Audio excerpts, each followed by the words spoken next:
Hello everyone, welcome to Vihangam. ఈ గరుడ పక్షికి ఈ ఊరికి ఉన్న సంబంధం ఏంటి?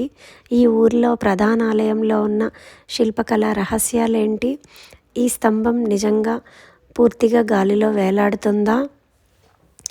పగుళ్ళు వచ్చిన విగ్రహం ఈ గుళ్ళో ఎందుకుంది? ఈ సీతమ్మ వారి పాదం నుంచి సంవత్సరం మొత్తం నీరు ఎక్కడి నుంచి వస్తుంది? ఎందుకు వస్తుంది? ప్రపంచంలోనే పెద్దదైన ఈ నంది ముందర శివలింగం ఎందుకు లేదు? ఈ గుడి కట్టిన ఈ విరూపన్నకి గోడ మీద ఈ రక్తపు మరకలకి ఉన్న సంబంధం ఏంటి? ఇలాంటి ఎన్నో వింతలున్న ఈ గుడిని చూడ్డానికి మనం ఇప్పుడు వచ్చాం. సత్యసాయి జిల్లాలో ఉన్న లేపాక్షిలోని విరూపాక్ష ఆలయానికి.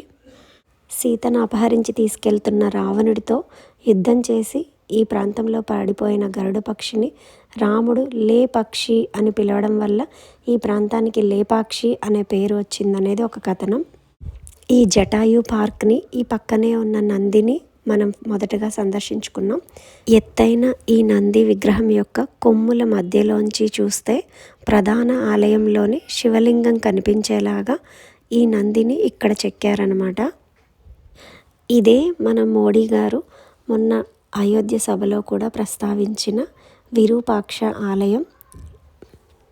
ఎంతో శిల్పకళా నైపుణ్యంతో చాలా అద్భుతాలతో ఉన్న ఈ ఆలయాన్ని మనం పూర్తిగా చూసేద్దాం. తాబేలు కొండ అనే ఒక పెద్ద రాయి నుంచి ఈ ఆలయం మొత్తాన్ని చెక్కారనమాట. అందులో ప్రధాన ఆలయం సెంటర్లో ఉన్నది కాకుండా దాని చుట్టూ చాలా చిన్న చిన్న ఆలయాలన్నీ చెక్కారు. అలా చిన్న చిన్న ఆలయాలు, ఆ ఆలయాల్లోని ప్రతిమలు, ఇంకా స్తంభాలు, శిల్పాలు ఇలా అనేకంగా చెక్కినవి కాకుండా ఈ కొండలో మిగిలిన రాయిని అక్కడి నుంచి తీసేయకుండా దాన్ని అక్కడే అలాగే వదిలేయడం ఈ ఆలయంలోని శిల్పకళలో ఒక ప్రత్యేకత అని చెప్పచ్చు. ఇలా ఒక 70 స్తంభాలున్న ఈ గుడిలో అందరూ తప్పకుండా సందర్శించే స్తంభం ఒకటి, అది గాలిలో వేలాడే స్తంభం అన్నమాట. ఇది ఒకప్పుడు పూర్తిగా గాలిలో వేలాడుతూ నేలకు అసలు టచ్ అవ్వకుండా ఉండేది. 1909వ సంవత్సరంలో ఒక బ్రిటిష్ ఆర్కిటెక్ట్ దీని రహస్యం తెలుసుకోవాలని చెప్పి దీన్ని కదిలించడం వల్ల గుడి మొత్తం కదిలి ఈ స్తంభం ఒకవైపు ఆని మిగతా 3 వైపులు గాలిలో తేలుతుందన్నమాట. ఇక్కడున్న స్తంభాల మీద ఎన్నో దేవతా విగ్రహాలు, దేవ నర్తకీల విగ్రహాలు, ఇంకా ఇక్కడున్న పెయింటింగ్స్ అన్నీ చూడొచ్చు మనం.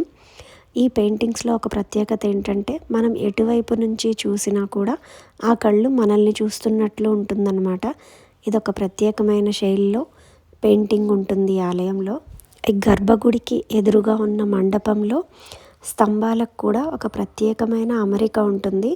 చూస్తున్నారు కదా, పైన 3 స్తంభాలకి మధ్యలో ఉన్న డిస్టెన్స్ని, కింద 3 స్తంభాలకి మధ్యలో ఉన్న డిస్టెన్స్ని అబ్జర్వ్ చేయండి. కింద పెద్దగా ఉంటుంది, పైకి వెళ్ళే కొద్దీ అది తగ్గుతూ పోతుందన్నమాట. దేవ నర్తకిలకి నాట్యం నేర్పించే 3 కాళ్ళ భృంగీశ్వర విగ్రహాన్ని మనం ఇక్కడ చూడొచ్చు.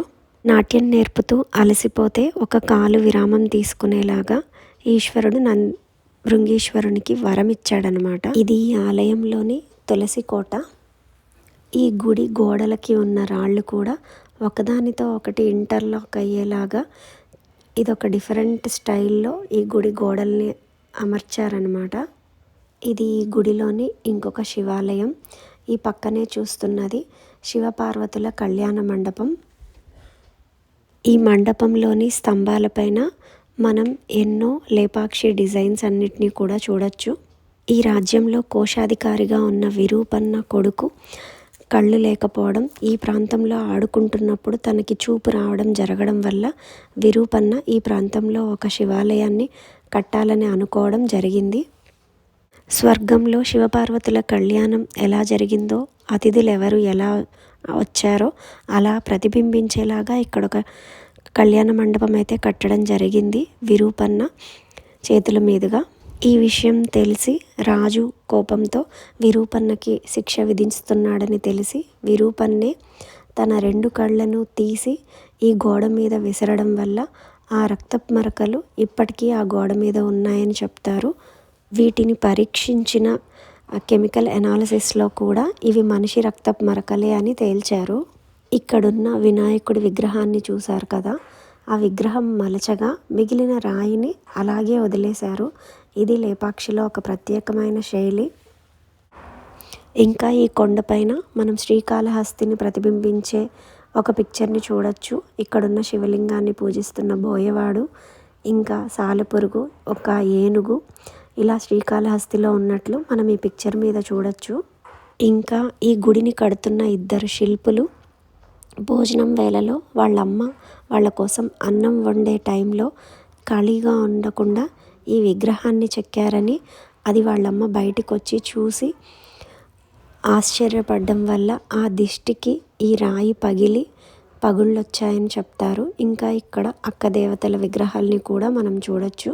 సీత జాడ రాముడికి చెప్పడం కోసం ఎదురు చూస్తున్న జటాయు దాహం తీర్చడానికి సీతమ్మ వరం ఇచ్చింది. ఈ సీతమ్మ పాదం నుంచి ఎప్పుడూ నీళ్లుండేలాగా. ఇది 365 రోజులు ఈ పాదం తడిగానే ఉంటుంది. ఇది చుట్టూ ఉన్న మండపాలు, ఇంకా ఇవి ఆ కాలం నాటి భోజన థాలీలు. ఇది లేపాక్షి విరూపాక్ష ఆలయం విశేషాలు. ఈ వీడియో కనుక మీకు నచ్చినట్టయితే లైక్ చేయండి, షేర్ చేయండి, సబ్స్క్రైబ్ చేసుకోండి. Thank you for watching.